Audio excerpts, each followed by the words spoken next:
सभी मसीह भाई बहनों को मेरा जय मसीह। आज मैं आपके लिए लेकर आई हूँ बहुत ही आशीषित वचन कि मनुष्य के गोली के द्वारा जब मनुष्य की गोली के द्वारा मनुष्य मरता है, लेकिन परमेश्वर के वचन की गोली के द्वारा शैतान मरता है। आज मैं उसी वचन के द्वारा आपसे बातें करूंगी कि परमेश्वर का ऐसा वचन जो हमारे मुख से निकलता है वो एक गोली के समान है, जो शैतान को मारने में मदद करता है। तो चलिए हम इस पहले छोटे से प्रेयर के द्वारा स्टार्ट करते हैं। उसके बाद हम सारी वीडियो को मैं एक एक करके आपको वचन के द्वारा बताऊंगी कि जो परमेश्वर का हथियार है, जो वचन है, वो हमें किस प्रकार और कहाँ कहाँ मिल सकता है। इस वचन में आज मैं आपको बताऊंगी। हर एक वचन जो परमेश्वर का हथियार है, एक एक करके आपके सामने मैं इस वीडियो में बताते जाऊंगी। तो चलिए स्टार्ट करते हैं प्रार्थना कि हे पिता, हम प्रार्थना करते हैं कि जब हम आज इस वचन को सुने तो हमारे मनोहृदय को खोले और हमें परमेश्वर के करीब ले चले।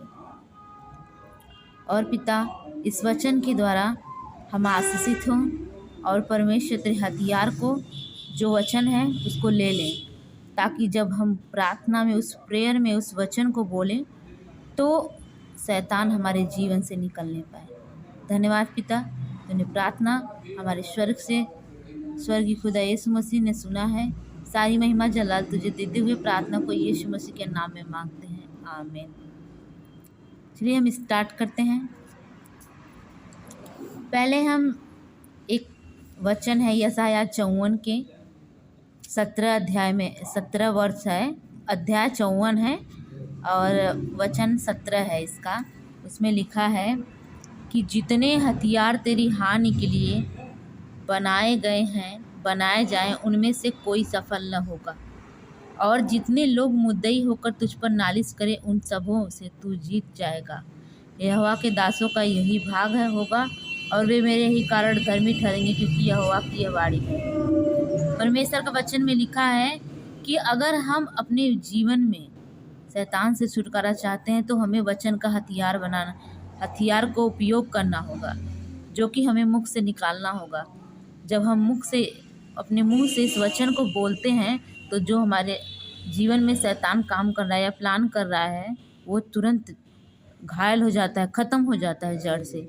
तो हमें इस वचन को भी आप बोल सकते हैं आपके जीवन में कि पिता, जितने हथियार तूने हमारे लिए बनाए, जितने हथियार शैतान ने हमारे लिए बनाए हैं, उनमें से एक भी सफल नहीं होंगे, क्योंकि परमेश्वर हमारे साथ है। हालेलुया। आगे एक वचन है, आप इससे भी अपने जीवन में बोल सकते हैं कि जो समाचार हमें दिया गया उसका किसने विश्वास किया। यशायाह 53 में भी आप हमें ये इस वचन को अपने जीवन में लागू कर सकते हैं। बोल सकते हैं कि निश्चय जब भी आप शैतान आपके जीवन में डालता है कि आप बीमार हैं या बीमारी में हैं, तो आप इस वचन को बोल सकते हैं कि निश्चय उसने हमारे रोगों को सह लिया और हमारे ही दुखों को उठा लिया। तो भी हमने उसे परमेश्वर का मारा कूटा और दुर्दशा में पड़ा हुआ समझा, कि उसने हमारे रोगों को सह लिया है। अब हमें बंधन में नहीं है, क्योंकि परमेश्वर ने हमारे रोग को अपने ऊपर ले लिया। वो रोगी बना हमारे कारण, ताकि हम चंगाई पाए। परंतु हमारे इस पूरे वचन को, आप यशायाह 53 को हम पढ़ेंगे तो बहुत टाइम लग जाएगा, लेकिन आप इस वचन को पढ़ सकते हैं और अपने जीवन में इसे बोल सकते हैं। और इसमें आप पढ़ के जब बोलेंगे और अंगीकार करेंगे तो शैतान आपके जीवन से ज़रूर जाएगा। हालेलुया। चलिए एक और वचन में हम आपको बताते। अब मरकुस के 11 अध्याय के 23 में लिखा है, इस वचन को भी आप अपने जीवन में बोल सकते हैं। तो हम सबको देखिए, ये वचन का भंडार है, ये बाइबल खजाना है पूरा।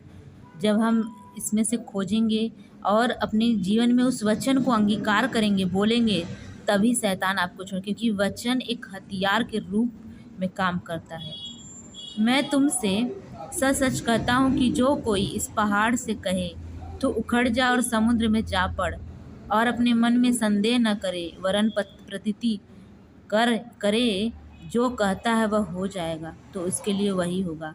तो अगर आप लिखा है कि अगर हम अपने जीवन के जो पहाड़ है, जो बीमारियां हैं, जो बंधन है, जो आपकी समस्याएं हैं, उसे आप उखाड़ेंगे अपने जीवन से। आप बोलेंगे कि ये जा, निकल जा मेरे जीवन से, तुझे मेरे जीवन में मेरे शरीर पर कोई अधिकार नहीं, क्योंकि ये जीवन परमेश्वर का, ये शरीर परमेश्वर का है।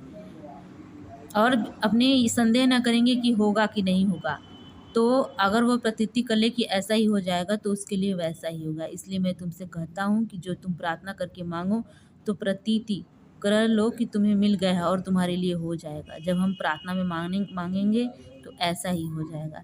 एक वचन और है, चलिए हम आपको दिखाते हैं।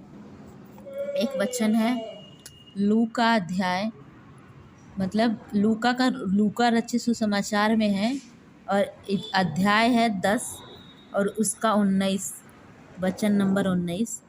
देखो, मैंने तुम्हें सांपों और बिच्छुओं को रौंदने का और शत्रु की सारी सामर्थ पर अधिकार दिया है, और किसी वस्तु से तुम्हें कुछ हानि न होगी।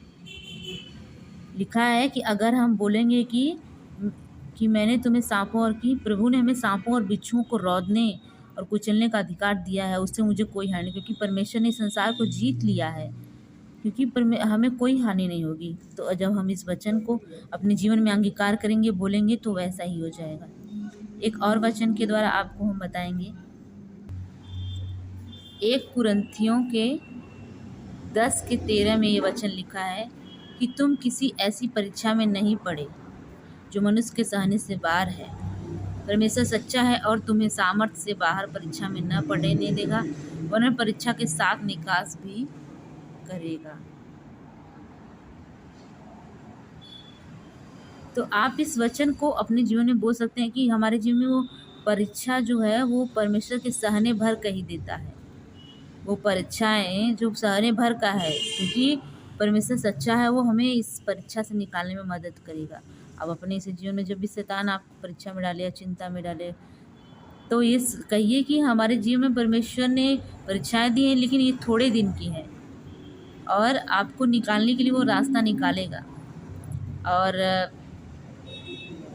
कुछ और ऐसे वचन हैं आत्मिक, ये है इफिसियों की पुस्तक और उसका अध्याय नंबर 6 है, और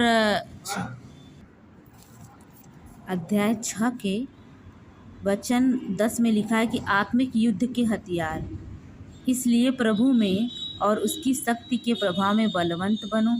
परमेश्वर के सारे हथियार बांध लो कि तुम शैतान की युक्तियों के सामने खड़े रह सको, क्योंकि हमारा यह मल्ल युद्ध लहू से नहीं परंतु प्रधानों से और अधिकारियों से और इस संसार के अंधकार के हाकिमों से है, और उस दुष्टता की आत्मिक सेनाओं से है जो आकाश में है। कि ये वचन कह रहा है कि हमें आत्मिक हथियारों को बांध लेना है। जब हथियार बांधे रहेंगे, आप बोलेंगे, और बोलने के बाद आप इस वचन को अपने जीवन में लागू करेंगे, तो आपके जीवन से वो शैतान छोड़कर चला जाएगा। चाहे जिस तरह से आपको परेशान कर, बीमारियों के द्वारा, बंधनों के द्वारा, कलह के द्वारा, झगड़ा के द्वारा, कुछ भी जिससे आपको शारीरिक कष्ट दे रहा हो या आत्मिक कष्ट दे रहा हो या आसपास से लोगों द्वारा कष्ट दे रहा हो, तो शैतान छोड़कर चला जाएगा। और इसके आगे लिखा है, इसलिए परमेश्वर के सारे हथियार बांध लो कि तुम बुरे दिन में सामना कर सको और सब कुछ पूरा करके स्थिर रह सको। इसलिए सत्य से अपनी कमर कसना है, और धार्मिकता की झिलम पहनकर, और पाँवों में मेल के सुसमाचार की तैयारी के जूते पहनकर, और इन सब के साथ विश्वास की ढाल लेकर स्थिर रहो, जिससे तुम उस दुष्ट के सब जलते हुए तीरों को बुझा सको, और उद्धार का टोप और आत्मा की तलवार जो परमेश्वर का वचन है ले लो। हर समय और हर प्रकार से आत्मा में प्रार्थना और विनती करते रहो, इसीलिए जागते रहो कि सब पवित्र लोगों के लिए लगातार विनती किया करो। अपने भी लिए प्रार्थना करो और सबके लिए भी, और मेरे लिए भी, कि मुझे बोलने के समय ऐसा प्रबल वचन दिया जाए कि मैं साहस के साथ सुसमाचार का भेद बता सकूं, और जिसके लिए मैं जंजीर से झगड़ा हुआ राजदूत हूं, और यह भी कि मैं उसके विषय में जैसा मुझे चाहिए साहस से बोलूं। आपको क्या करना है, मैंने सारे वचन को आपके सामने रखा है, और आप वचन के अनुसार बहुत से अपने जीवन में हथियार, परमेश्वर के हथियार को लेकर, वचन को लेकर आप मुंह से जब बोलेंगे, तो वो एक गोली के समान है। जिस प्रकार बंदूक से निकली गोली के द्वारा मनुष्य की मृत्यु होती है, तो आप परमेश्वर के वचन की गोली जब निकलती है आपके मुँह के द्वारा, हमारे मुँह के द्वारा, तो शैतान तुरंत छोड़ के चला जाता है। क्योंकि जो मुँह में जाता है वो नहीं अशुद्ध करता है, जो मुँह से निकलता है वही। तो आप मुँह से जो निकालेंगे, आप मुँह से अच्छा निकाल सकते हैं, तो शैतान जब आप अपने जीवन के लिए अच्छा अंगीकार करेंगे, तो शैतान छोड़ के चला जाएगा अपने आप। धन्यवाद। और प्रभु का धन्यवाद हो कि आप हम सबको परमेश्वर ने ये पवित्र समय दिया कि आपको ये वचन मैंने शेयर किया। और प्रभु का धन्यवाद हो और आप सभी का भी धन्यवाद हो। यीशु मसीह के नाम में आमीन।